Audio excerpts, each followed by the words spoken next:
Et Patrice Robles a l'intention de faire entrer un nouveau mot dans le dictionnaire. C'est quoi ce mot? Bonjour William, bonjour à tous. Connaissez-vous le zikaslamisme? Non? À vrai dire, c'est normal. C'est une pure invention de ma part, une sorte de monstre à deux têtes. Un truc qui m'est passé par le cortex ce matin lorsque j'ai découvert la une des journaux d'où émergeaient deux périls qui semblent le plus nous menacer ces temps-ci. Deux dangers. À la fois invisibles et réels, qui fomentent leur sale coup dans l'ombre, deux sales virus, Zika et l'islamisme radical. On nous avait parlé de 200, puis de 500, puis de 1000, puis de 2000. Bon, fini de se raconter des histoires, ils sont 8250. 8250 à s'être radicalisés sur fond d'islamisme. Le Figaro ne fait là que reproduire un chiffre émanant du ministère de l'Intérieur, un chiffre en perpétuelle augmentation, un stock de bombes humaines dont Yves Tréhard se demande ce qu'il faut faire pour les mettre hors d'état de tuer, et l'éditorialiste d'avancer quelques propositions qui n'ont franchement rien de farfelu. Faire la chasse aux prédicateurs exaltés, par exemple, mais aussi organiser le renseignement dans les prisons, ce qu'a refusé la très droite de l'homiste Christiane Taubira. Je cite, note au passage l'éditorialiste du Figaro qui conclut par une formule dont il ne serait pas inutile que tout le monde y adhère. Si face au terrorisme, le risque zéro n'existe pas, la tolérance zéro, elle, doit être la règle. Alors on le disait, pas de risque zéro, mais le risque est peut-être un peu moins zéro à certains endroits qu'à d'autres.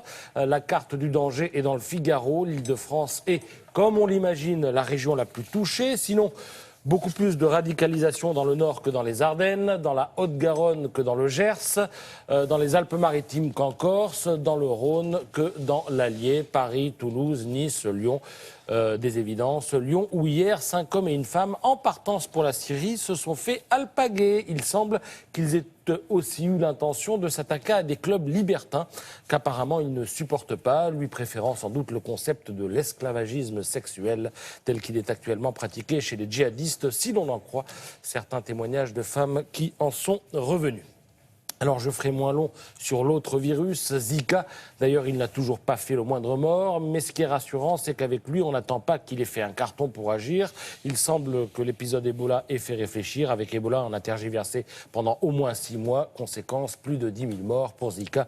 L'OMS décrète d'ores et déjà l'alerte rouge. Et il vaut mieux risquer d'être dans l'alerte exagérée que dans l'imprudence démesurée. Si Zika n'a pas encore tué, il n'en empoisonne pas moins la vie d'au moins une entreprise. Le constructeur auto indien Tata. Il devait sortir une voiture qui devait s'appeler, devinez comment? Aïe, Zika. La Zika, oui. Imaginez. Ça s'écrit pas pareil, mais... Eh oui. Alors, du coup, Tata cherche un autre nom pour son nouveau modèle. Il faut faire vite. Il sera présenté à la fin de la semaine au salon de New Delhi. Non, c'est le nom du constructeur. Oui, Tata. T-A-T-A. Oui. C'est pas un membre de la famille de Patrice. Non, c'est le constructeur. C'est un énorme constructeur auto. Et pas seulement, il fait du matériel agricole, il fait des voitures. Oui, c'est l'une des plus grosses entreprises indiennes.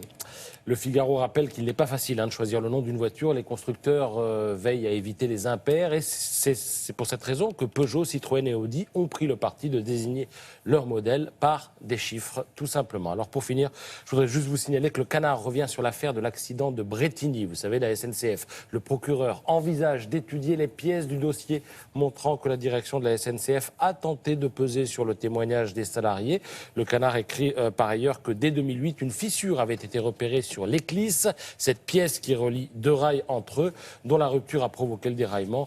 Des travaux avaient été demandés et n'ont jamais été effectués, croit pouvoir affirmer ce matin le Canard. Mais si tout ce que je vous raconte n'était que pipeau, que de la flûte de Pan, El Condor Pasa. En tout cas, c'est ce qu'on peut imaginer quand on regarde la une de La Croix. Médias, la confiance n'y est plus. Vous ne croyez plus en nous, les médias. Ouais. Alors, la crédibilité, on va voir, elle est de 31% sur Internet. Vous ne croyez pas trop à Internet et vous avez raison. Voilà, pour le reste, ça se tient. 50% la télé, 51% pour le journal, 55% pour la radio. Je dirais pourtant que la plus crédible reste la télé, parce que la télé ne peut rien dire si elle ne produit pas l'image. Ah oui. Vous êtes sûr de ça? Ouais, je suis sûr, pour avoir fait de la télé, de la radio et de la presse écrite.